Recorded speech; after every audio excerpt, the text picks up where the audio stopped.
Wow guys, we are here finally at the Sphere.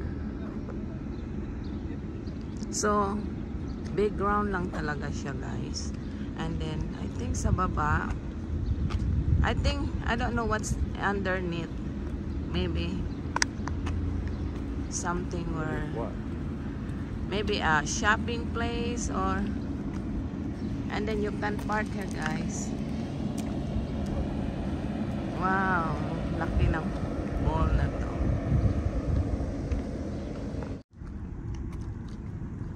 So pag gusto nyong pumasok dyan guys sa loob ng Sphere, yan yung entrance, plaza entry. Actually open na now, pero wala pang masyadong mga tao ngayon.